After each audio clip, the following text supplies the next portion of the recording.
He's a 5-time Bassmaster Classic Qualifier, a Bassmaster Open winner, a Bassmaster Elite Series Pro, a man more slick than an ugly stick. The one and only Matt Robertson joins me this week on...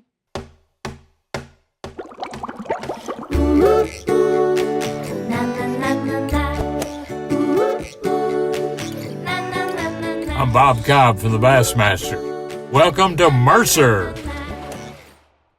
Welcome one, welcome all, friends, family, freeloaders, fishing freaks, humpers. You're all welcome here at the Awkwardly Honest Fishing Podcast that goes by my last name, which is Mercer. Welcome into episode 148 of the Mercer Podcast, and it is an absolutely spectacular week. I hope you guys are all having a great week, because I'm not sure whether a week starts on Sunday or Monday, but let me get this up here.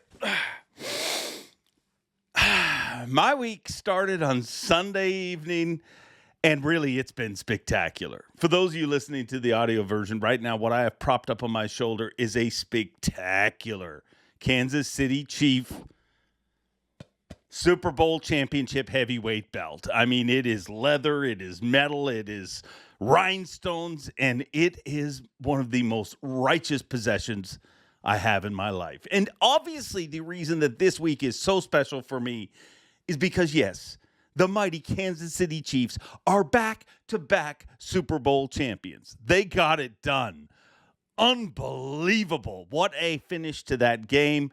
The freaking defense. Everybody's going to talk about Patrick Mahomes, and I love me some Patrick Mahomes. I mean, 3 Super Bowls in 6 years as a starter in the NFL.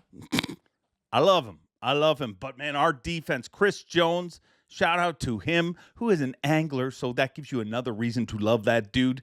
But Chris Jones is a beast. That entire defense, what the show that they put on, the entire team. What a freaking week. And I get it. I get some of you hate me right now, and that's, I'm an easy person to hate right now. I know exactly how you feel. I mean, I remember back in the day, I've been a Chiefs fan. This was a childhood decision. And I said, hey, the Chiefs are my team. And I hooked to their bumper. And I went through many trying years. Many trying years. And I remember watching Peyton Manning. Of course, Tom Brady.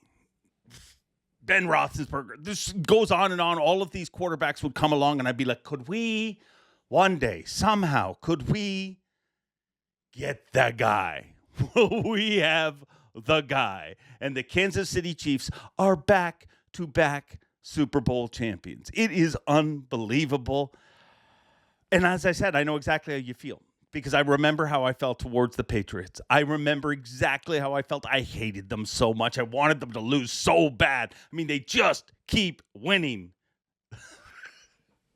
And that's exactly how the Kansas City Chiefs are. So let's turn it into a three-peat. And I get it. The Chiefs don't even know who I am. They don't know that I exist. They probably don't know this podcast exists. But I love them. And it means something to me. So I don't care if you liked Usher's halftime show. I'm sure half of you thought it was the greatest ever and half of you thought it sucked. I don't care if you like the NFL or not. I do.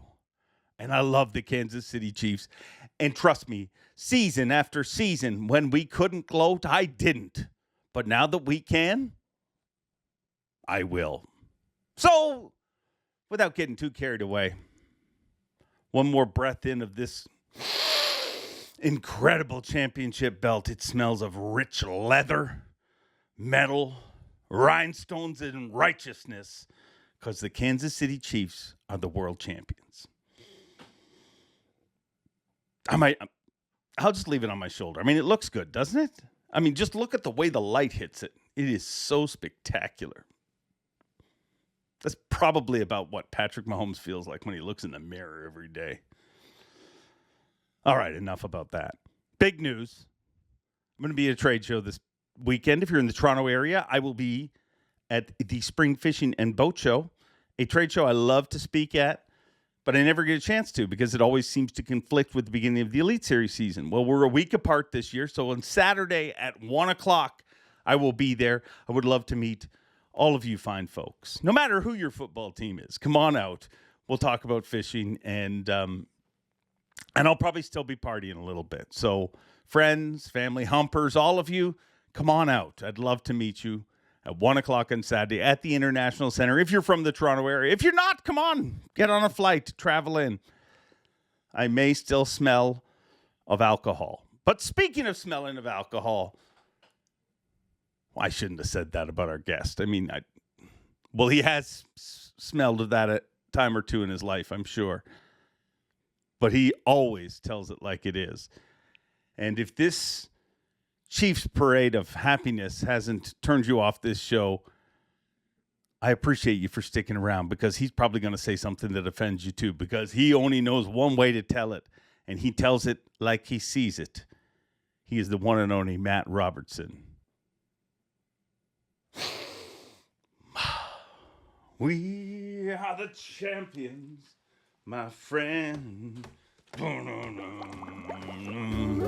We'll keep on fighting. Matt, I'm going to start this probably the wrong way to start this entire show, but I got to come clean with you because I believe in total honesty. When I said I had a technical issue that I needed 20 more minutes to record, I needed to use the restroom. After I said I was having a technical issue, I hung up the phone. I'm like, remember who you're freaking talking to? Why did you say a technical issue? yeah. Come on with the truth. You know, I'll be honest with you. I did go take a piss, so we kind of hit we took cover number 1 and 2 from. There you go, dude. I can't believe it. I hear congratulations is in order. Yeah, I reckon. Yep. Well, you congratulate me for Dave being good looking, having the nicest hair, all of that, and a expensive ring that you just put on somebody's finger. Like last year, dude, you were auctioning your body off for a classic date, and now I'm seeing you pose for engagement pictures. Yeah, you know, I auctioned my body off last year, and you know, eventually, someone's going to come in with a high enough bid to purchase that thing. So that's what happened. Wow. I gave her a little bit of a discount, and don't be thinking about that big ring too much. That thing was only about $80 off Amazon. For all you guys thinking about proposing, Amazon, man, you can get nice piece, clear glass for like $80. Dude, that's just the biggest scam. No, but I honestly, and every female listener is probably going to hate me for saying this, but I've always thought engagement rings are the biggest scam ever. Like if we all bought cubic zirconias, nobody know, like who pulls the little thing in your eye and looks in them? I mean, everyone be happy with the rings. We wouldn't be wasting money, and the diamond mine crap wouldn't happen. It fixes the world. Yeah, no joke. But I will say, for all you ladies out there, if you question it, even the littlest, take that thing and have it tested. Have it tested and find out. Probably just caused a few divorces, but that's okay. Yeah, but why? I mean, honestly, when you think about it, it's better. Like you can have this chunk of metal or glass on your finger, or we could buy a freaking couch. I mean, it makes sense. No doubt. Anyways, I digress. I'm here to talk about you, but congratulations. So tell me about this. I mean, I got to know who took you out. I mean, who took you off the market? She's a little sweetheart from North Carolina, and sweet little pretty little blonde thing. And I got to tell you, man, like I wouldn't have thought it. So, and I wouldn't have thought I'd have been hanging around North Carolina of all places. I hate light blue, and so. I sure wouldn't have thought I'd have ended up there around Lake Norman, but I'll be hopping between there and Kentucky too. Nice. Yeah. Well, I love to see you in love. Will she be on tour with you this year? She'll be at some of the events. She won't be at the first couple. She'll be at the Classic, and she'll be at some of the events during the summer. So yeah, she's pretty easy on the eyes. I would expect nothing less. Well, yeah, I mean, Barbie marries Ken. She does. Exactly. And I'm like Ken 2.0. Oh, so are you ready for the season to start? Yeah, dude, I'm ready for the season to get started. I'm getting my truck and boat wraps now, and yeah, I've been ready for it for a little bit, dude. I'm kind of itching at it. I'm excited to not be in Florida at the beginning of the year. How do you think those first two will be? I know. It's going to be exactly what you think it's going to be, except for maybe Lake Fork, which I know it sounds a little different. Like it's going to be a live scope derby at Toledo Bend, and but I think Lake Fork. I know it's north and it's kind of backwards, but like I think some fish live shallow on that lake, so I think you'll see some stuff go down on the bank there too. Is everything not a live scope derby now? Hold on, I got to hit the FU button. Oh boy, you're trying to call me. I was supposed to tell you before we hit record to put it on do not disturb. How do I do that, Dave? Do you still got me good? I got you. Top corner. Reach up and swipe down your phone. All right. Did you see it? Did something appear? Oh boy. Yeah, that's fine. Did you something appear? This podcast gets more professional week after week. Can you hear? I can hear you. How do I get back? Okay, we're back. Or did you hit do not disturb? Yeah, we're good. Sorry. Wow. Okay. Who needs to be professional? There's lots of shows like that. Oh. So you're engaged. What else has been on your mind? Like here, I got to ask you. You were talking a big game when we talked a week or so ago. You're going to a trade show. You were going to jump in the freaking hog trough. But I searched social media. I never saw a video of said hog trough plunging. Well, listen, I was all down for it, and a few people said something about not you, but a few other people had mentioned me doing it, and I like all natural things. Like a lot of people, you remember the shoey on stage? People thought that was staged. And it's like, dude, I thought I grabbed a beer from a guy and took a drink of it. And it was one of those L8s, and we did the shoot. Like that was not planned, like, but like, I don't like planning things out. And I was up there, and I listen at the Chicagoland fishing show up there, whenever I was up there on the tank doing it, I gave them an option, every one of them. I was like, listen, for the right amount of money, y'all get it together, and I will go swimming and see if I can get these things to eat out of my hand, catch them with my hand, whatever. And I even told them for the right amount of money, I'll even do it in my whitey tidies. Can't nobody find me here in Chicago. We might get an indecent exposure charge, but as long as the whitey tidies stay on, I don't think they can do that. So let's get it together. Plus, I met two cops out walking around, and they told me they had my back if I got any trouble. I was up there. So I was like, let's do this. But no. The most money, some dude walked up there and give me 20 cents, son. And I am not that cheap. No, you are a high dollar escort. You not? Yeah. Somebody bring me $200, then we're talking. And it's like, that's not too expensive between 40, 50, 60. I don't know how many people's out there. Probably 100 people in that one. Like, okay, everybody throw in $2. How hard is that? Yeah. Turned the Chicagoland Fishing Expo into a male strip club with me standing on top of the tank. Oh, could you imagine the crowds? Around one of my poles.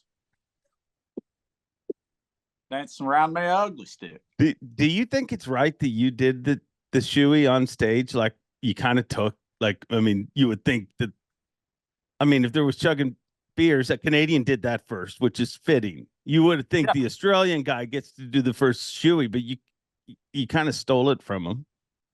Yeah. Well, it's about the only thing the Australian Scots doing is shoey, so I might as well take that from them. They ain't left with much.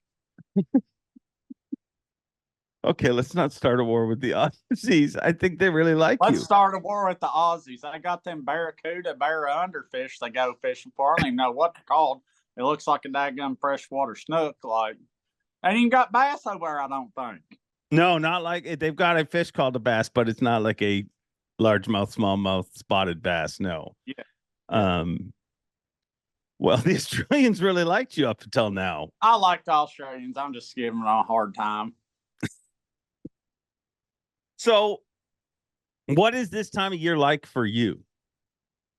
Well, this has been a little bit different. I've been working on getting me a boat and this and that and all that junk. That was kind of last minute. I took me a cruise at the 1st of January, and let me tell you something. I don't know if I'm really meant for the cruises. We went on Royal Caribbean. We went to Haiti, Wouldn't recommend going to Haiti. It's kind of just boring or whatever. Sat on the beach for a few hours. It was nice, but got scammed.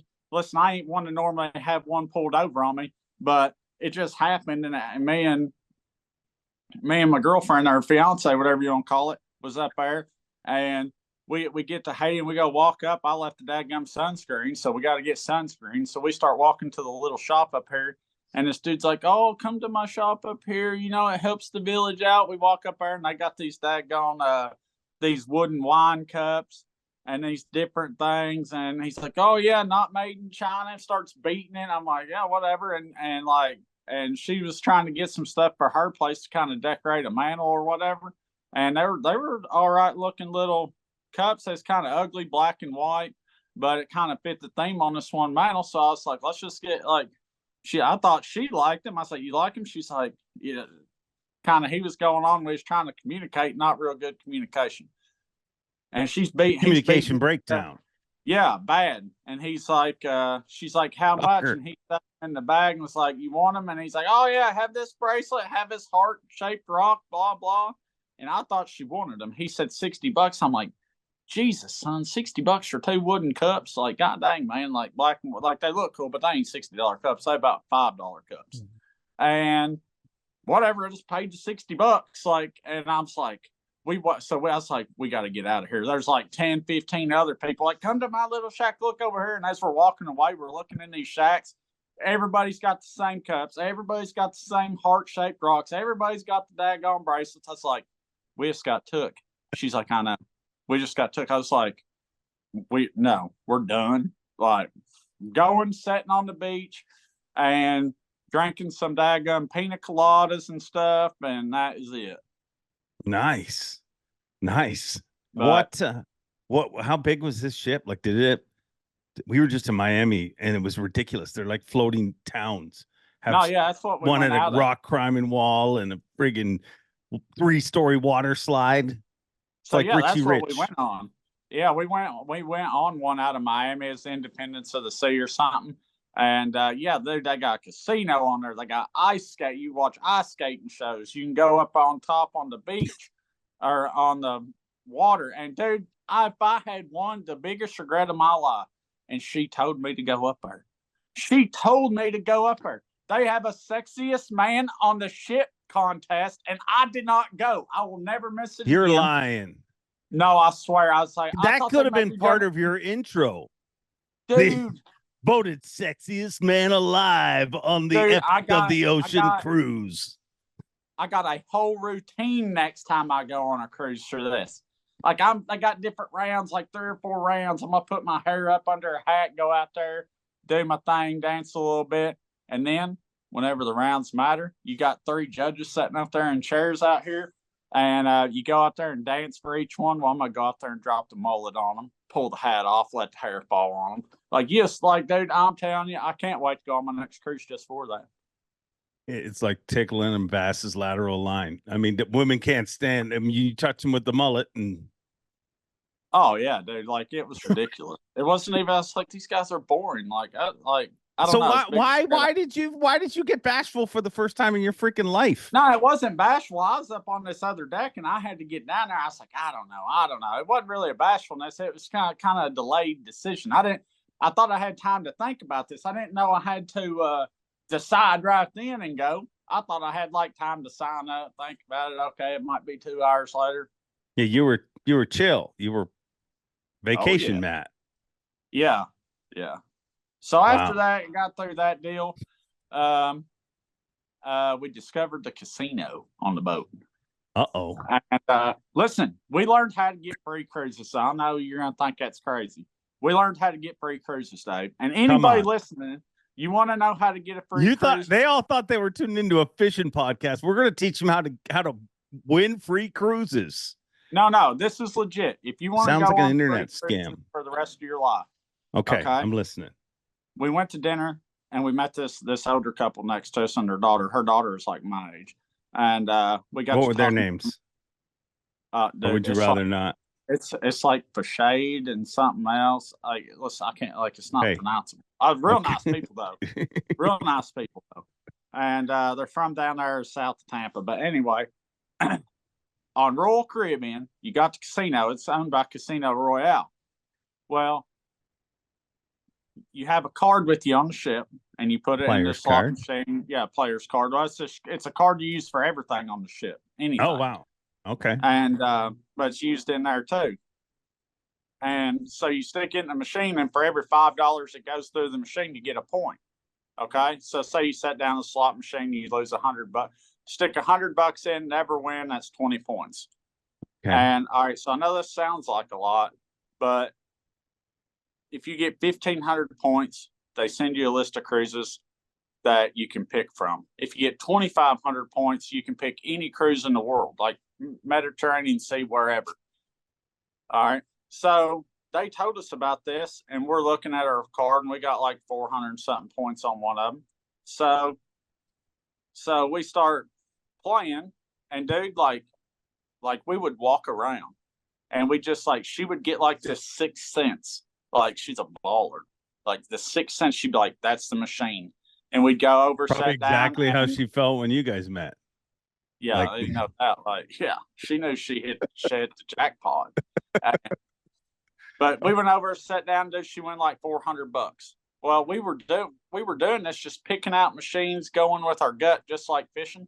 She hit a $1,800 jackpot. I hit a $1,200 jackpot. There ain't no telling how many $400 and $500 jackpots we hit. But anyways, we went down there $3,500 and come back with $7,280.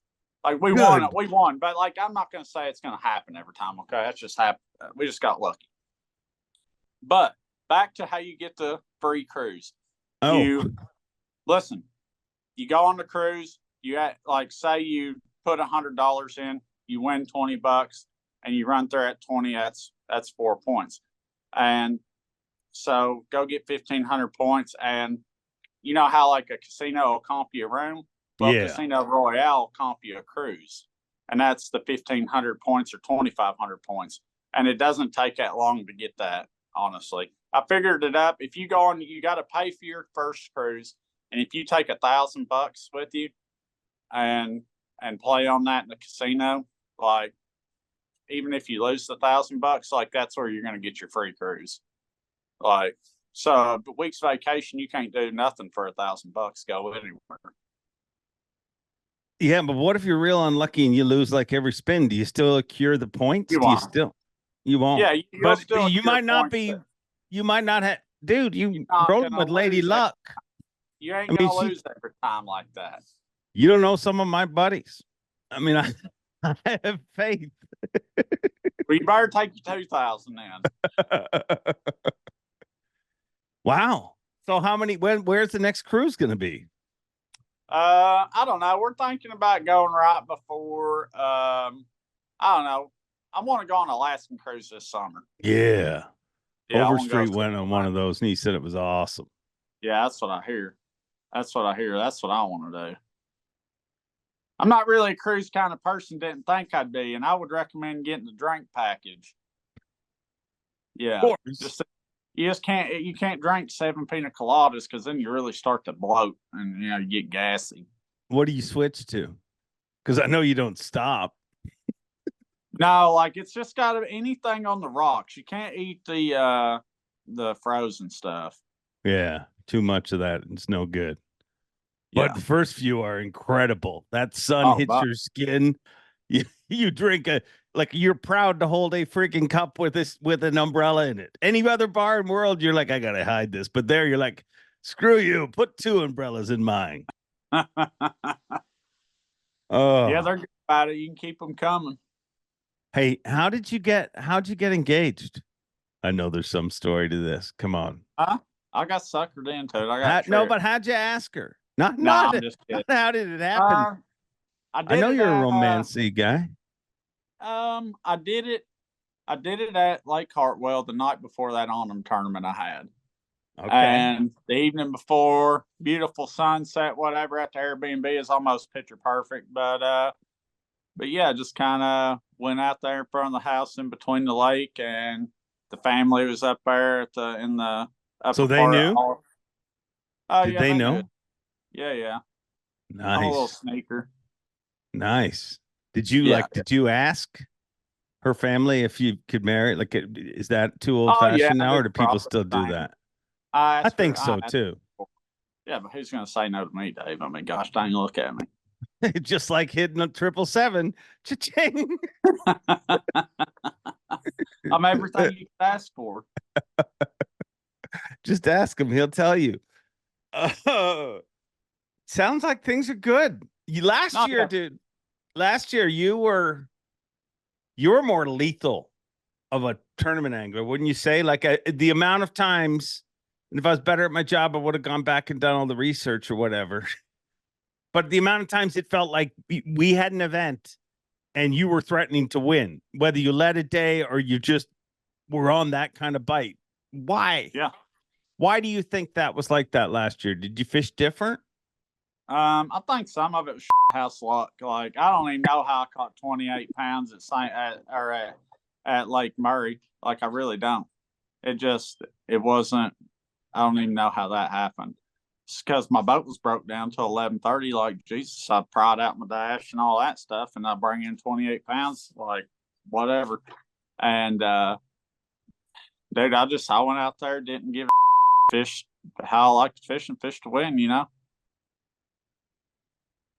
So outside of the luck, like what did you change? Like when you say you fished to win, did you fish different than you did the previous year, or did things just line up? I just quit fishing for points. Fishing for points. Go out there and and swing for it. It's a hard thing to do. Yeah, when it works, it's one thing, but I mean, I think everybody wants to do that, but they just can't. Yeah, but here's the thing, like you got to be at peak. Like whenever you go practice and you fish like that, like you got to not give a shit. But whenever I say that, you got to give a shit, but you got to not give a shit if you don't do good. Like you got to go out, you got to be at total peace with the fact that you went out there, did everything you could to do, and if you don't do good, then you still did it. You're okay with that because you did everything you could. Does that make sense? Yeah. No, yeah, it totally does. You need to be at peace with that. Because even though if it doesn't work, you're still closer to winning than if you had played it safe. You know what I mean? Like you could finish 98th in a tournament. As much as that sucks, you could, but you're also like, I know I was doing the right thing or close to the right thing to win. Where versus you fish for a 40th place and you know you were never going to win. Yeah. 100%. And listen, I ain't gonna lie. I like looking at some of the trash talking BS here and there. And I know there's a lot of people talking some smack about me. I ain't gonna say no, not really no Elite Series guys, but a lot of people in the world I love reading. But come on, I have not heard that. Oh, dude. I get on some forums and I scroll through there and I literally enjoy it. Saying I can't finish a tournament, blah blah blah, I can only lead 2 days. Like, son, if any of you think that, send me a message.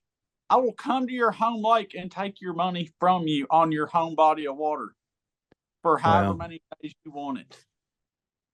You got to remember this. When they're taking shots at you, still means you're the freaking target. Yeah. You take shots at me, I'll make you call me daddy, son. I have not heard this hatred. I feel like maybe you're making it up. I feel like you're pulling a Michael Jordan. He used to do that. No. You can ask the boys. I let it out every once in a while. I just, I don't talk about it much, but it just popped in my mind. I enjoy it. Yeah. It's fuel, dude. I feel there's a lot of anglers that, man, that's what fuels them to do. The voice of the hate is always louder. Like you can read 30 comments that say you did a great job, they love you, and then one wrong one, that's the one you remember. But does that fuel you? Does that push you to be better? Oh, yeah, dude, ever since I was young, I had people telling me I couldn't do it. And that's the thing. I don't dislike these people. It ain't a hatred. I love them more than, like, I hate to say it, but almost more than the people that support me, because that's what, kind of pushes me. Like, you wait till I raise that blue trophy in the Bassmaster Classic. You can get it, son. I would love to see it, dude. I would love to see it. And I think last year, again, you were a lot closer to that than you were previous years. But I think that's from what I've seen, that's almost the natural evolution of an Elite Series Pro. You know, they come, and other than a very few, they, you know, the first couple of years, it's about being safe. Like, I just want to be in the Classic. And then you're like, hey, I'm tired of watching other dudes lift blue trophies. It's time for me to have some of that. Yeah, I ain't gonna lie. As Zona calls it. You know, you're right. I think, honestly, I was a little nervous the first couple of years because we're going to a lot of these fisheries. A lot of these guys have been to before. Like, and I'm like, dang, I ain't never been up north smallmouth fishing. I've caught the Tennessee River smallmouths, but I've never been up north smallmouth fishing. I ain't been to Florida fishing that junk, like the shallow fishing. And so, yeah, like I've, you know, them first couple of years, it's an adjustment, you know, nonetheless. Did you have a welcome to the Elite Series moment? Like where you're like, dang, I'm somewhere different now. Not really, dude. Like, I want to say I did, but not really. So what was you said you were real nervous. What was nerves like for you? Like, when did you feel them? Always? I usually feel it like a month before we get going. I get nervous, like, what if I don't catch them this year? And blah, blah, blah. And then I tell myself, like, here's the deal. I hate to bust everybody's bubble, and I said this before. Like, I've been doing this, like, okay, you want to call it professionally? This will be my 4th year. But I know a lot of people don't know, but go ask anybody local around Kentucky Lake, like, for years, smashing them on Kentucky Lake, won every big tournament on Kentucky Lake. And, dude, I've been catching bass for 20, 25 years. I kind of, whenever I start thinking like that, it's like I've been catching bass for 25 years. Like, I ain't about to stop catching bass now, so I ain't even worried about it. Whenever I start thinking like that, but I've been doing this too damn long to be worrying about that. Yeah. Just let it happen. I like it. Why the beard? I look sexy as hell with this beard, Dave. Well, yeah. I'm not going to argue that. I mean, you're a good-looking man. Like, I may need to trim it up a little. Beyonce like it? Oh, yeah. That's why you grow a beard. I mean, I grew one week, and my wife liked it, and I was like, I guess I have a beard forever. I know there's a lot of fantasies going on with me in this beard, but sorry, it cannot happen because it got me a good one. Yeah. You're smarter than me, dude. One of my great regrets in life is I mean, I grow a nice beard. You do. Confident enough. Why the hell didn't I grow up before I was going gray? My whole life I've been able to grow this beard, and I've just been not growing it. And then I decided to grow it when my face is going gray. It's bad timing. But hey, Dave, I'll be honest with you. I like the salt and pepper. It's, you know, a lot of it's distinguishing. Listen, how many people you see that makes food, eats food without sticking a little salt and pepper on it? None. There you go. They are salt and pepper's a spice, and they want a taste of it. I can't wait to get some salt and pepper on me. Oh, you're a beautiful man. Do you know that? I do know that. Dave. Your mind is very different. You understand that, right? Has it always been that way? Like since you were a child? Like, tell me early school memories. Like what was little Maddie like?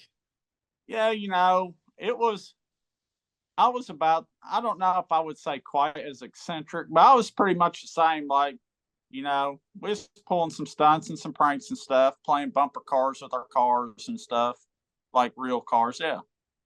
Wow. How old were you when you were playing bumper cars with your cars, your real cars? I was 16, 17, you know, right after I got my license, we'd be pulling out of trade school, and you know, my buddy Woody, he'd knock my buddy Jordan over across the road, hit him doing about 30 in his rear bumper. Think I'm playing, I'm not kidding. And then on my buddy Jordan's car, we took some old white gutters. He had like an old white Cavalier, and we took sheet metal screws and screwed it into his bumper. And, you know, it's whenever Fast and the Furious first come out. So we made a big spoiler out of gutters on his car. Like, we was rednecking it up. Let some chickens and ducks and stuff go in the school for a school prank or for a senior prank. Nice. Yeah, we was pulling some stuff. Nice. Didn't I would expect nothing less. Tell me Yeah. about your tournament, because behind all of these good stories, there's a pretty good dude. And what you did with that Onum event, I think is very cool and very innovative for our sport. Yeah, dude. So I got with my buddy here at the wood shop. I was talking to him about doing it, and he was like, "Shoot, dude, I'll help you with that." And I thought, I mean, honestly, the best place I've ever seen to host tournaments right here in Anderson, South Carolina, on Lake Hartwell at Green Pond Landing. Neil Paul it's incredible. It Yeah. really is. So I called Neil Paul and talked to him about it, and he was all about it. He's like, yeah, he's like, how many boats you expecting? He's like, because he told me, he said, don't be disappointed if I said, dude, I'm expecting to have 50 to 75 boats. Like, it's $2,000 first place, 50 to 75 boats. Like, he said, that's about, maybe a little more, but that's about what I think too. So he hooked me up with a guy here locally, David Stout, with the 5 Alive tournaments around here, and he's going to put it on for me. And I was like, okay, that's cool. We got everything worked out. Well, started advertising it. Like, this is 4 weeks before we're having it, maybe 5 weeks.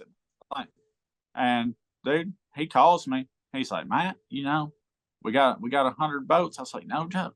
Then he texts me. He's like, 140, 160. I'm like, what the heck, dude? He's like, these people are from all over. We got boats signed up from New York. Two guys signed up from Alaska. Like, sure, I know they didn't drive here, but nonetheless, Indiana, Tennessee, Texas, Florida. And he's like, man, you might ought to think about putting a cap on this thing. Cause I figured we'd be fine, not even have to worry about that. He's like, why we need a cap? He's like, we don't have enough daylight to run a 500 boat tournament. I was like, I didn't even think about that. So yeah, we put a 250 boat cap on it, and I advertised it, and like an hour and a half later, it filled up. Wow. And yeah, it's free entry fee, $2,000 first place, and we ended up paying out a lot better than that. Gave away Mossberg firearms, Dakota lithium batteries. I mean, give away a bunch of ugly sticks, and I mean, it was pretty awesome. Had a food truck there, veteran-owned food truck, and dude, that thing was tasty. I mean, they made smash burger food truck. That thing was awesome. But yeah, Neil Paul and them really come through. Went up there, met with them, did a whole run through. They brought the fire truck out with the big flag. Oh yeah, I'm talking, did it up. Wow. And dude, it was insane. I was pretty humbled to saw with the people that came from all over. It's insane.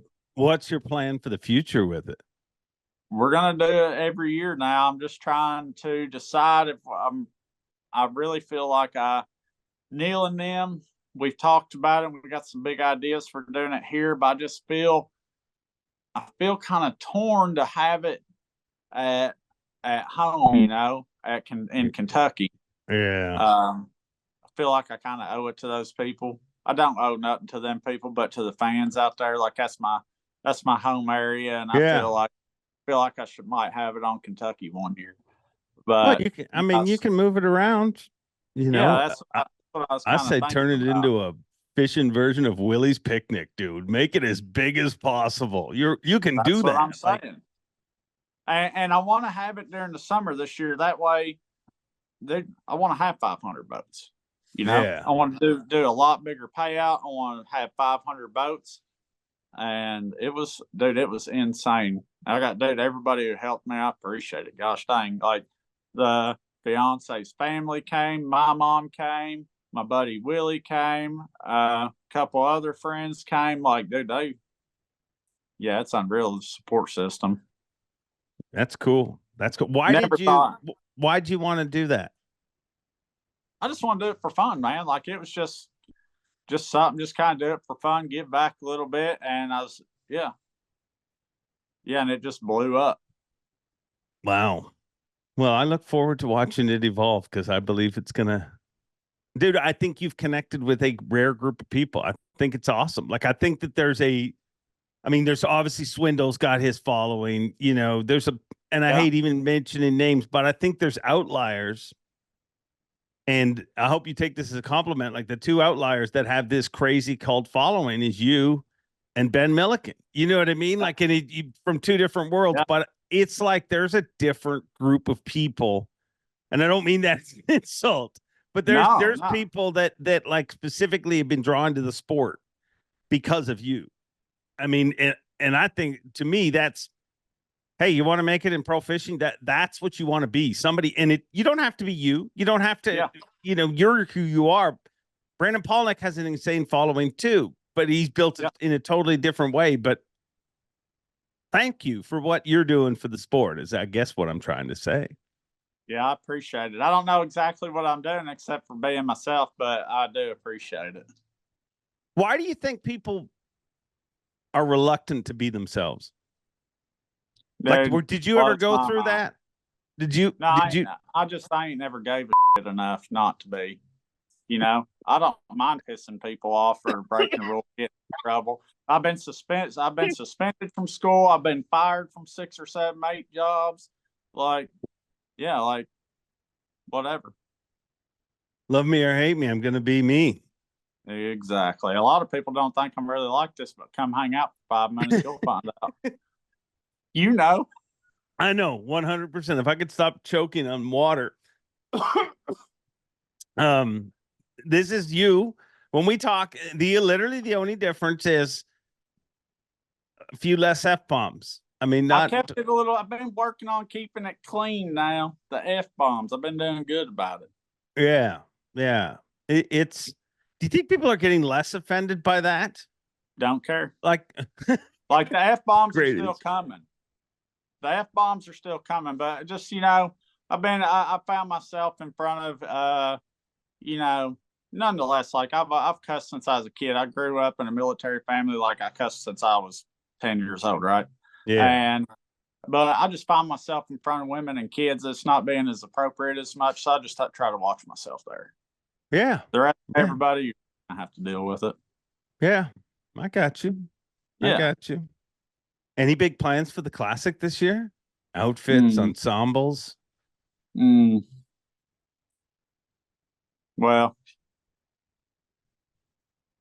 I thought Oklahoma was known for buffaloes, but I was wrong. I was informed of that by my ears. Didn't know that. I guess that was a little bit further north, but whatever.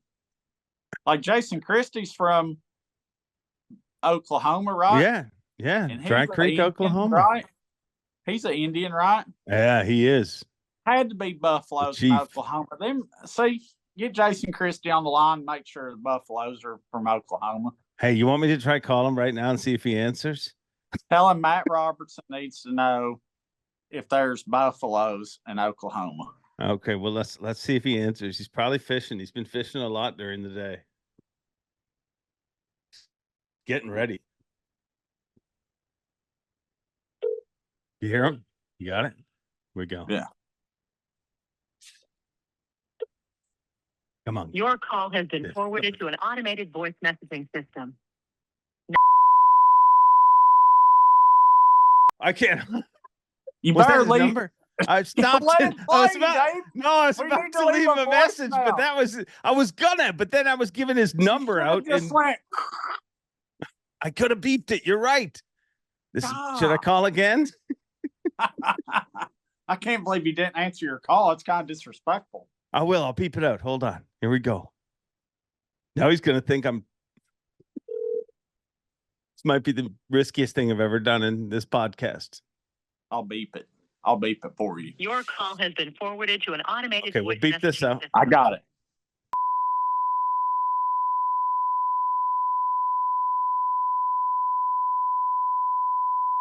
Is not available. At the This tone, is so please ridiculous. record. So When ridiculous. you finish recording, you may hang up or press 1 for more options. Christy, it's Mercer. I'm with Matt Robertson, and we are doing a podcast, and we've tried to call you twice. Sorry to bother you, but we wanted to know, was there ever buffaloes in Oklahoma? Correct? Is that the question, Matt? That's all we want to know. Yes. Get back to finishing fishing. Preparing. Bye-bye. That was an awkward moment in podcast history. Would have been cool if he answered, though, huh? Yeah, what He is fishing nonstop, dude. Like every day. I've talked to him in the last few weeks, and every day he's like, I'm on the water fishing. He is sharpening his sword. Does that make you nervous at all? don't care. He don't make me nervous. I really don't think. I wonder for a long. I didn't think Jason Christie didn't like me for a long time. Not that it matters, but I just think he's quiet, and you got to talk to him a little bit. I could be wrong. Maybe he didn't like me, but whatever. And no, he is. Yeah, he's that way. He's Clint Eastwood, dude. You know what I mean? Yeah, like but I started talking. I'd small talk it with him a little bit, and then he started talking a little bit. I was like, well, maybe he's just one of them people. Yeah, he's a good dude. He's a great guy. Great guy. What's your rooming situation this year? Who you rooming with? Well, I'm rooming with Seth again and Chris and Corey. Me and Seth got over our little hissy fit. What happened? Just a little trouble in paradise.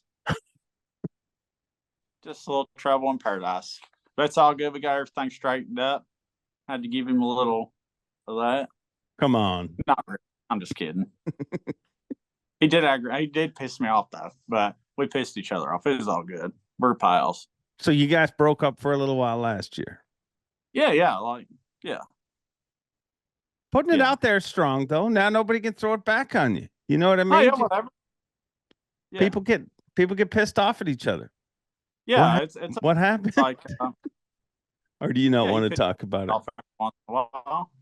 Yeah, I mean, you pissed me off once. Remember? I got pissed at you once. But I love remember. You. Like, I know. I love the heck out of you too. No, I think that's normal. What about your fitness goals? You still running a ton and everything, or? Yeah, I haven't been running as much in the past month. Like, I got pretty skinny, and I'll be honest with you, I like myself with a little more meat on me. Like, I like the love handles a little better, just no love handle. But yeah, I'm still keeping her trim. Nice. Do you think that helped you last year have a better season? Like, did you find yourself more alert, more? I mean, you're more confident. Whenever you're in shape and not fat, you're just more confident, as a person, and that follows through into every aspect of it. I gotcha. I think it does. Yeah. Yeah. No, I think it's a huge part of it. I mean, I think it's also like what it gives you mentally. You know what I mean? Like taking time, especially running, stuff like that. How often do you have a time where you actually can just sit and think and nobody's calling you, you know what I mean? It's literally, and I think it helps people process stuff, and yeah, it makes sense to me. What's different about you this year? You changing anything in your boat electronics wise and all that crazy? Like, it does seem like there's a bit of an arms race happening. I did put that live scope on the back of the boat. We're gonna give that a shot. Like, whatever. I mean, here's the thing: a lot of people don't realize is been using it for 3 or 4 years probably. I know I seen Taku with it on 4 years ago, so it's not like it's something like the Japanese anglers been using it for a while. Yeah. Taku, Kyoya, is that Kyoya? I mean, it's the hardest name for me ever to learn. Sago taught it to me. Kyoya. You have to almost. You're not saying like if you read it, it's not right. But as far as I know, it's Kyoya. Kyoya. Okay. Yeah. Like the beginning is Kyoya. Yeah. Yeah. I don't know. But he's been using it. Taku. I know Kent has had it on the back, and so it's not. It's something we were aware of. It's like wondering how it works, but I feel like, and I love me some Takumi, but I feel like now that we all know how lethal it is, you know what I mean? Like, there's been people that knew, but like all the things you think of the things we've talked about Takumi, and I've done segments where I'm like, he's able to cast under that dock and fish it for 15 minutes, shaking it back. But the reason he can do that is because he grew up in Japan and he fished from the shore and he only had one area. Well, yeah, and also he's got a device that's showing him that there's a fish right there. He's shaking it right in front of him. Yeah, he's shaking it in front of that fish. Yeah. Yeah. Yeah, they were definitely ahead of the game in that, I think. Yeah, yeah. Now you're going to see a lot of guys with it this year, I think. Yeah. Yeah, I think, what do you think about the crappie breaks, bass breaks, whatever you want to call them? You think that's going to be a thing? I don't know. I talked to Milliken about it, and he's got them on there, and I contemplated it. And yeah, man, I don't know about that. I'm not doing it. Yeah. Not doing it. I wonder, like, I feel that way myself, but then I also wonder if it, like, I think back to the first time I saw shallow water anchor on a boat. Like, remember when we were like, oh, yeah, that's a saltwater thing. That'll never be on bass boats. And then all of a sudden, now you see a bass boat, and if it doesn't have two on it, you're like, what's wrong with the boat? It looks wrong. It's weird. Yeah. So I wonder if those will become that. It's crazy it's time possible. for that. I don't know. I'm just not. I'm kind of questionable if we get on the big water, if them things will hold up. Yeah. Lake Ontario, about sunk a boat with no big motors hanging up in the air. Like, yeah, that's going to be a problem. Like, when you think about it, I mean, yeah, they've been around for a while in the crappie world, but they're just not. Crappie dudes are not running. I don't think their boats have 250s on them. I don't think that they're running out, and you know what I mean. It's crappie guys don't know how to jump a wave. Like, let's not stereotype here. No, I am. Like, you ain't no old crappie fishing dude jumping no waves. Like, any crappie fisherman, get in your boat and I will get in my boat. And let's go for a ride. And I will break your back. Could happen. It could happen. I mean, I'm sure we'll hear from the crappie world. Yeah. What's your future look like? Do you think you'll do this forever, or is like? I'd like to do it for a pretty good while. But I was telling the boys, I was like, we was talking about it the other day, me and Corey, and I was like, dude, after we're done, like after we're all the way done with all this stuff, I was like, we are writing a book, or we are telling some stories, or we got some dandies. You sure do. You sure do. And I hope when that time comes, you'll come tell me some of those stories. You guys once tried to do like a show, didn't you? Like, dude, I honestly think that if the right producer just followed you idiots around, it is pure hilarity. I mean, and maybe I'm foolish not to be that producer. We cannot find a camera guy. Listen, if you're a camera guy and you are very good at filming and editing videos, yell at me. Like, we need a good video and videographer. Somebody who sees the vision. Yeah, a vision. We need them. And I think that's what we're lacking. I think they got to be willing to take a risk. And so do you guys. Like, I have no doubt that your freaking show could be the next Letter Kenny, except real life. And yes, but there's going to be some pushback in the industry. It's okay. It'll be worth it. Yeah. Giddy up. There's pushback against me in the beginning, and then that's working out okay now. Yeah. But did you really feel pushback? Or do you think that is just how everyone feels when they first start? I felt some pushback. Yeah. Why? Just people didn't like. I mean, I don't. Yeah. I think the only negative I've ever heard about you, dude, and I'll be honest, is there's people, and you already said it, that think it's an act. And it ain't no Oh, freaking yeah. act. If Yeah. it's an act, dude, you are a method actor and you've committed to this for a lot. Like, I've seen a lot of sides of you. I've seen you happy. I've seen you sad. I've seen you in every emotion, basically. Yeah. You know what I mean? This is who you are. Yeah. But there is people. Do you take that as an insult that people take your natural way of acting as an act? Listen, I really don't care what they think. I'll be honest with you. Like, it don't bother me.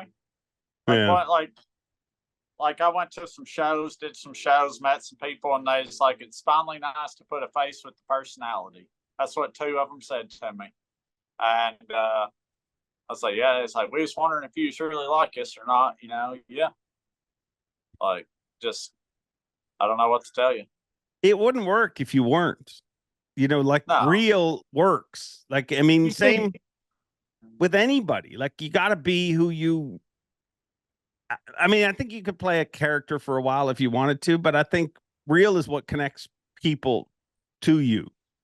Yeah, 100%. Like I said, I make some people mad, but you're gonna offend some people in life. Yeah, yeah. You don't worry about that. I dude, even on things that were weird. I mean, the shoey thing. On the stage, there was people who didn't like that in the industry that said it was, which I think you're being too stuffy, but that's your opinion. But here's what I've told everyone to do. I had a really unique perspective when that all was happening. I was the only guy standing on stage, other than tournament director Chris Bose. I was the only guy standing on stage, and he was probably watching you. I was literally looking at the crowd. And you know what I saw in the crowd? Every single person with their phone up, friggin' taking a video. And that's those are the highlight moments that, I mean, we're weighing fish. I think you're doing your job. Oh, yeah. I can't believe you did it in that. I mean, I looked at those booties and I'm like, I know how hot your feet get in those booties all day. I mean, it literally, and it wasn't planned. It somehow happened. I don't even know why I mentioned it to you. Like, I just saw your boots and I saw the drink. Listen, let me tell you, I'm not a stinky person. Like, I have very good hygiene. Like even my fiance is like, you've never really smelled bad. Let me tell you something. Whenever it comes to hygiene, I am clean as a whistle, son. But those booties, them boots didn't really stink. Now, that shoe I did from that Australian guy the night before. You did one out of another man's shoe? Yes, at the you bar had unprotected shoe. I had an unprotected shoey at 1 o'clock. It was the same day I fished. At 1 o'clock. You stay out that, like at the Bassmaster Classic, you have no problem staying out till. Yeah, everybody thinks it's a joke. So before the first night of the Classic, I was out till 12:30. I thought I'd enter up a little early. Responsible. And then we caught 2 or 3 big ones, and like we wasn't quite there, so I figured we'll take it to the next level. Stayed out till 1:30. Like, bar closes at 2, so we stayed out till 1:30 having a big time. Did the shooting. And then the next night we stayed out. Dude, I stayed out every night. Like, just is what it is. Why? Do you have that? You have that? What's they call that? The FOMO, fear of missing out. Oh my God, your hair looks spectacular today. Look at that. Oh, come on. We need more of that. The way the light hits you from behind, it is darn right angelic. Hair's getting long up top, Dave. It is. It looks good. Oh. You look like an electrocuted Mennonite. Thanks. Somebody else said I looked Amish the other day. You got a bit. No, but not when the hat saw. Well, maybe a little. Who knows? I don't know. Maybe bring a wagon through weigh in this year. I would if Bass would let me, and they know it. Yeah. Yeah. Does that bother you? How, like, I feel like you're always going to be an adversary of the establishment. Yeah, I will be. I have been my whole life to any establishment, work, school. Like, Bass isn't going to be any different. I got to ask you about this because you were the first person I thought of. I hope I don't get in trouble for this. I'll bail you out. So Jockeys is the new presenting sponsor. It's Jockeys Outdoors, Jockey Outdoors. But obviously, when you think of Jockey, I mean, world famous undergarments. You were the first dude I thought. Listen, jockeys. Listen. I'm your guy. Pitch. You are. Listen, call me. I'm cheaper than Bassmasters. I'll pay the fine. And I'll get you your advertisement. Like, just call me.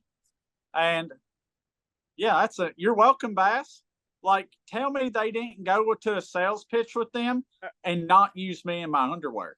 Behind the scenes, I don't think they used that underwear. Come on, dude. Like, yeah, they say, how would you like this guy right here in your underwear? We can do this for you. That underwear was not Jockeys. I mean, here's my advice to you. Like I told you then, I mean, a true story. In the morning, I come up to Matt and I said, because I started the joke on the stage. I was the guy who said, hey, will you dress? Because there was a guy dressed in the Stars and Stripes Speedo that was following you around. And I said, will you wear them on Championship Sunday or whatever? I went up to you that morning. This is truly behind the scenes. And I said, hey, do you have the Stars and Stripes on? And you pulled your pants down a little bit. And you showed me the not so tighty whities you had on. Yeah. And I remember there was a rip in the waistband. And I remember thinking to myself, oh, he's not going to do anything out there. Nobody would show those underpants to the world. Well, damn, I was wrong, Matt. Well, I wasn't going to do it. Like Seth talked me into it out there. Yeah, I know. Seth's a bad influence. He is. He is an instigator. He is. He's that meddling little kid that will act like, what, Mercer? Like he does nothing, but he's always kind of a Geppetto type character. Would you agree? Yeah. You're tiptoeing lightly around Seth because you guys are just getting back together. No, we're good. You guys breaking up would have been one of the great travesties of the sport. Like that's like it's like the Samoan brothers breaking up in wrestling or the Bulldogs. Yeah, it's not how the world's supposed to work. And I thought about, like, who else am I going to room with, dude? Like, these been my boy or friends before I made the Elite Series. Like, just get over you what a crap and move on and be buds and go out there and make money together. Yeah. Yeah. What about those brothers? They're their brothers. Same old boys. Daggone. Dude, every once in a while, like, I got this accent. Well, every once in a while, like this Canadian twist in my voice comes out, and I'm just like, what is that? It's them. Like Canadian redneck, like that was possible.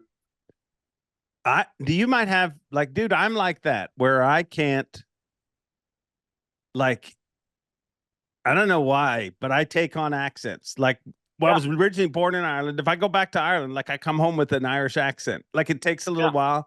When I'm in Canada More, I sound more Canadian. When I'm when I'm on the phone with James Overstreet, my wife knows because she says all of a sudden and I hate it because the Canadians are like, he's trying to be Southern, and the Southerns are like, you don't sound like the fun Canadians. It's do you feel you're like that?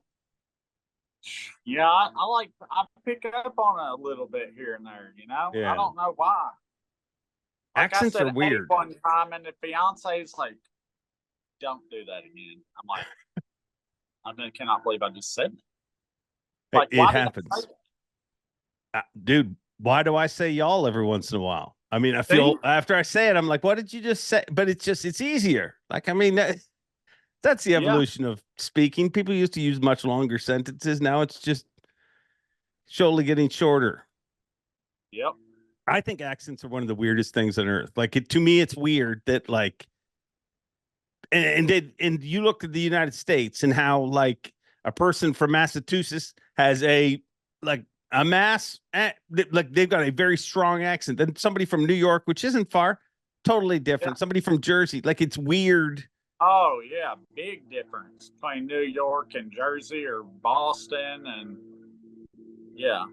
It's one of the strangest things on earth that nobody ever to me, like, and for whatever reason, an Irish accent or Scottish accent makes more sense. They're further away for whatever reason, but accents in general are one of the strangest things. What have you been thinking of all the doings online this past season? There's been a lot of crap. Bunch of stuff going down online. Well, just seems like a lot of weird. Is that just what the off season's going to be now? Is it just going to be? I don't know, man. Like I've been watching some controversy on online, and especially between a couple big swim bait guys. Not going to mention any names. Oh yeah. There's that. And but I will have to say, I've seen some people talking crap about one another about some swim baits. And I hate to tell you people, but you knock on the devil's door long enough, he's going to answer. So, like, I wouldn't be talking to it. Ain't me. Who's the devil? I don't know. You ask for trouble, you're going to get trouble. It's not me, but I'm just telling you, want to talk crap on the internet? Like, that's fine. But it'll come around. Yeah. Bad karma. Listen, do you believe in that? Like, bad, like people I'm a big believer in that. Like, just be a decent person. If you spend your life trying to cut people down, somebody's going to come cutting you down eventually. That's why, dude, you won't see me knocking nobody ever. Like, there's people I don't get along with. There's people I don't like. But you know what? I don't go over there and cut them down or cut what they're doing down. Like, that's whenever you go cutting other people, like, that just shows your character. You know? Yeah. What is the off season like for you with sponsors and stuff like that? Like, are you an aggressive, like guys like Lee Livesey is up at every day, 8:00, cold calling companies? I mean, it's incredible the work ethic he puts in. Where are you in that regard? I'm not going to say I'm as aggressive as Lee, but I'm pretty aggressive, talking to companies doing this and maybe looking to change a few things up. So yeah, like I got to say I'm on the same page as Lee. Lee's probably the most aggressive guy I know whenever it comes to sponsors. But it's a business, and But I'm with him. Like, I see a lot of guys. I'm doing the same thing as him. I'm thinking I'm kind of focusing my energy instead of the cold calls. Like, I'm doing a little more research, try to get in touch with the right people and do this and that. And so it's the same effort, a little different tactical avenue, I guess. I don't know what you'd call it. But I know a lot of guys out there don't put that effort in, man. Like, there's a lot of guys in this industry that think because you make the Bassmaster Elite Series that you automatically get sponsors, and that's not the case. No. Are you at the point now where people are calling you? Yeah, I've had some people contact me. Yeah. I feel like you'd get some weird ones too. Yeah, I get a few weird ones. Not too bad though. Not too bad. I'd like for some really weird ones to come in, because then we maybe make some new deals. Well, I mean, we've already pitched Jockey. Who else would you like dream sponsor? Who are we thinking? I mean, Jockey would be all right. Maybe Bass will let me fish in my underwear now and not get fined. I just feel like that's, I might have to go buy Jockey underwear now just to try it out a little bit. Yeah. I don't know. I'd take a Bud Light sponsorship or something. Be cool. Starbucks. Get me some free coffees. I'm a little bougie whenever it comes to the coffee. I'll take me some Starbucks. Nice. What event are you looking forward to this year? I'm looking forward to the first two. Texas has been good to me in the past, and I like pre-spawn fishing, cold water fishing. So yeah, I'm looking forward to Texas, dude. How much? Sorry, go ahead. Not looking forward to Florida in April, but we're gonna go there anyway. How much attention do you pay to? Did you pay to the MLF tournament that just happened there? I didn't even. So I was in Texas at Toledo Bend, and during right before cutoff for pre-practice, and I was talking to Chris Johnson on the phone. He's like, Toledo, like MLF's there, Toledo Bend, like next week. I was like, what? Yeah. He's like, yeah. I was like, and I did not watch a minute of it. You before the event, or do you not want? Will you before the event, or do you not want to? No, get I any of that? Chris watched a little bit of it, and he said just everybody out there pinging a minnow. So I was like, I ain't gonna sit there and watch that. Like, I'm not gonna. I'll try to do something a little different. Hopefully, hopefully I think we're there. A couple weeks down there's a lot. The water temperature, he said that they were saying it's 56, warmed up 8 degrees since I was there. So like things could progress into something different whenever we're there. Yeah. Yeah. It's a shocking, for people that have never been there. It's a shockingly large fishery. Like, don't you find that like you think that huge. You're like, there's a point over there and you're like, let's run to the point. And then 15 minutes later, you're like, oh, we're almost at the point. Yeah, dude, that lake is huge. And I've heard, whenever I first started doing this, I was scared of Lake Fork because of the trees. I was scared of, standing timber fisheries. Been to Sam Rayburn before. That wasn't too bad. But let me tell you about Toledo Bend. That is a forest. Like, you do not get out of a boat lane. There ain't one end of the lake where it's open you can run. Like, you stay in your lane, son, or you're bumping trees. That place scares me. Like, I was down there running, and I mistaked a little group of trees sticking out of the water for the next buoy, and the buoy's over here. And let me tell you, I only bumped one sitting down, and then all around me was trees. I was like, oh, my gosh. Dang. It's sketchy. I've never been to a lake like that. Yeah, and the problem is when it gets windy, you can't run. You went through some crazy stuff in Lake Ontario last year, but you could choose what direction to go for the most part. I mean, you had to get back, but those boat lanes, I mean, if that wind's running the wrong way, you still got to run so tight in those boat lanes. It's a punishing friggin' fishery. There ain't no doubt that place is different. What happened on Lake Ontario, dude? Because when you came in that day, you remember? I made you wear my jacket. You're like, I'm not cold. I'm like, you are freaking shivering, dude. I thought I was going to die. Like, I didn't have a marshal with me, didn't have a camera guy, and I made a long run, and I went through some pretty good-sized waves to get there. Yeah. But the wind shifted a little, picked up a lot more, and, dude, I was riding the waves. I was going down one, and the top of the wave crested, come down on the back of my boat. My motor's like, I'm like, here we go.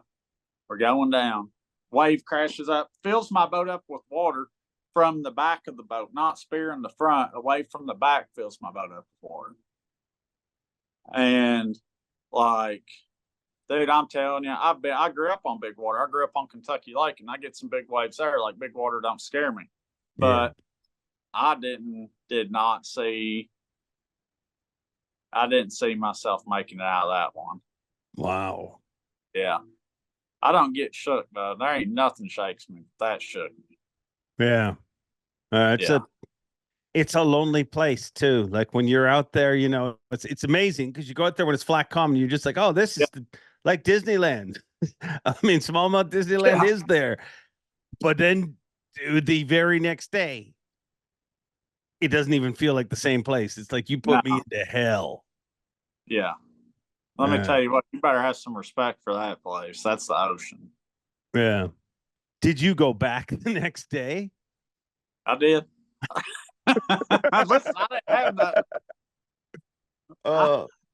I took my time a little more. I left more time to get back, but yeah, I still went. It was dumb. Time's everything, though. That's how hacks, like, it's if you give yourself plenty of time, if the fishing affords that, you can make it back through anything. But when you're under a deadline and you start pushing it, that's when stuff starts to break and it gets crazy. Oh yeah. But why did you feel the need? Like did you need to have a big finish in that tournament? Or no, is it I don't think so. I'm pretty much as in the classic, but I like this one area of the lake that down there, and it's a pretty good haul. I don't have to worry about. I think I've seen one tournament boat down there with me, and I like fishing there. I've kind of gotten to know it a little bit, and I just put her in the wind. You said you weren't going to watch MLF because they were all just pinging a minnow.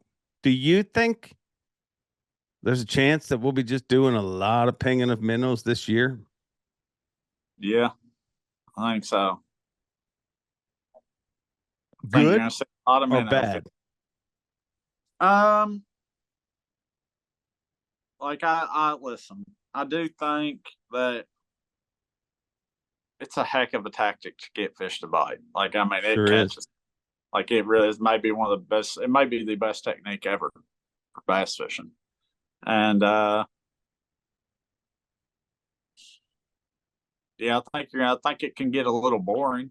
Like, not because of the live scope, but everybody holding the same bait, doing the same thing, versus watching someone deep cranking or pinging a minnow, and then someone flipping bushes or fishing grass and a chatterbait and that stuff.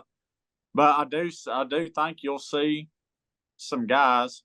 We're still fishing 5 fish. Like, it ain't like the other side where they were catching them. Yeah, good point.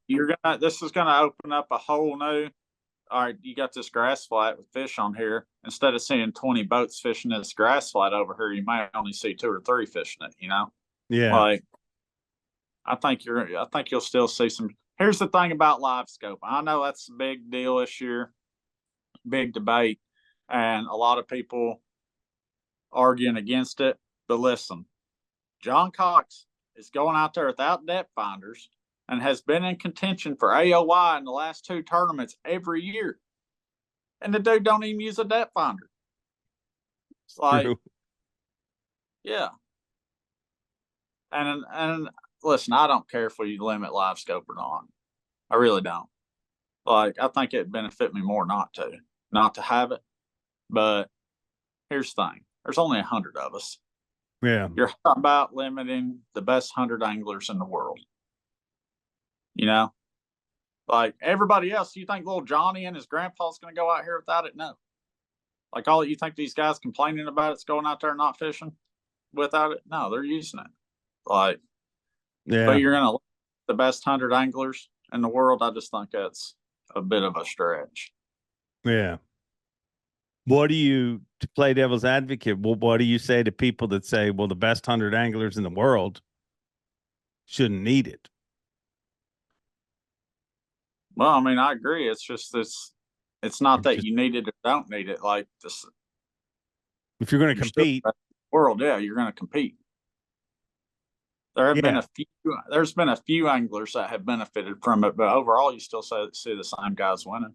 Yeah, 100% at every level too. I mean, if you look at the open stuff, everything, like, it's a tool, and I know people don't like that because it's a pretty ridiculous tool, like the fact that we can now just only cast at fish. That seems, but I've always said that you guys, of all people, you don't have a choice. You know what I mean? Like, you can be John Cox, but it's a lot harder for most people to be. He's an anomaly. But I mean, I feel like most of you guys that I talk to, I don't really feel a real. I mean, apart from just a few, I don't feel a lot of anglers that are like, it has to be legal or it has to be banned. Like, there's a few outliers, I know. But it's kind of like, I'm going to fish with what I have to, you know what I mean? Like, maybe you don't want to run a 250. Well, you kind of have to on the Elite Series if you don't want to get past. Yeah. Right or wrong? I don't know. But You think anything will happen with it in the future? You think they'll limit it or they'll make it illegal or? I don't think so. I think it's done gone too long. Yeah, I agree with that. I mean, I hate to say it, but I think it's done gone too long. I agree. I mean, okay, yeah, you limit it to a transducer, one transducer on a boat. Listen, I was a machinist for 10 years. I can build anything. I'll make an attachment to take it off my, sorry, Dave, my phone's on 10%. That's fine. I'll run the cable over the top of the boat. I'll have an attachment to put it on my trolling motor. I'll have the same quick attachment on the back of my boat, and I can just switch it out whenever I idle versus up front. Like it's like you limit transducers ain't gonna do nothing. Yeah, like I hear you. You can make. I don't know. It's a complicated subject, but whatever. Yeah. Well, I don't care why though. Yeah. That's what I hear from most of the anglers. And I think earlier in the year, there was some that were very adamant one way or another, but I just feel like everybody now, like, season's freaking here. It's time to fish and stop bitching about stuff. Yeah. As I was saying, a phone being on 10% is a great time to end a podcast. But before we end this, I need you to answer a question. And it was from Jason Christie. And then you get to ask our next guest a question without even knowing who our next guest is. Oh, here we go. Jason Chris, this is an easy one, dude. This is a fun one. You'll like this. If you had to pick 3 Elite Series folks, angler, staff, whatever, you got to go to a desert island and survive, and you got to bring 3 of them. Who you picking and why? Lee Livesey, because he's that, country boy, go out there, hunt and kill stuff. I'm not taking Caleb Summerall because he can't shoot nothing. He says he's a hunter, but he ain't shooting nothing. So, Caleb, sorry, you're not in there. Taking Lee. I'll take Hackney because I know he's a get after. He's a little old, though. He might slow us down, but he's a little wise, too. So, we'll take him, and I'll take Seth with me too, because I know between me and him, like we can feed the group, and it's gonna be we Good can times. build with that. Yeah, good times. All right. I picked 3 ugly ones, didn't I? I mean, you don't want competition if you happen to run into a whole bunch of hot girls, I guess. I don't know. That's good. That's a good group. That's a good group. I mean, people love Seth's mustache. Lee's kind of that. Yeah, he's kind of like that intimidator kind of dude, that Southern cowboy. And then who else did you pick? Seth, Lee, and Hackney. Hackney. Well, and Hackney is Hackney. I mean, Godzilla ain't got nothing on him. I mean, how can you not? I think we've covered a lot of things, Matt. Yeah. I think this was one of the most bizarre but most enjoyable podcasts I've ever done. I think Matt and Mercer needs to be a thing that we do more regularly. We can do it for nothing else, just for our fun. Oh, yeah. You did. When we were talking on the phone last week, you said at any time I could call you and record it, and I had your permission, correct? Yeah. Okay. We're going to have some fun. Those phone calls need to be, you just need to call me. Hey, Matt, what you doing? Yeah. Record. All right. It's happening. Anything that gets us fired, take it out. Yeah, of course. Just like Jason Christie's number. We'll beep it out. Dude, thank you for doing this. I look forward to seeing you in a couple of weeks on Toledo Bend. And thank you. Yeah, absolutely, buddy. And congratulations. Thank you. Just when I'm thinking my week can't get any better, along comes Matt Robertson. He was on fire. I mean, he was literally on cruise control the whole way through that conversation. I hope you enjoyed it, and I hope you weren't offended by it. If you were, just keep in mind that you were probably only half as offended as my wife was, because she's the person who had to add all the beeps so we could actually play this on YouTube. But remember, it is a celebratory week. Pick this bad boy up and put it back on my shoulder. The Kansas City Chiefs are back-to-back Super Bowl champions. And I hope to see some of you, all of you, most of you, this week in Toronto at the International Center. Saturday at 1 o'clock, the Spring Fishing and Boat Show. I will be there. And I've got a seminar, and Lord knows what I'm going to talk about. Should I bring the belt? You think? I mean, no, I can't. I can't bring the... Could I? Should I? I mean, that'd be too boisterous and celebratory and in your face. I mean, what kind of a guy would ever do something like that? Have a good week. Enjoy being. And as always, Bob Cobb, take it away. Whew. That smells of victory. Thanks for watching. Please like, comment, and subscribe, because Bob Cobb of the Bassmasters told you to. You hear?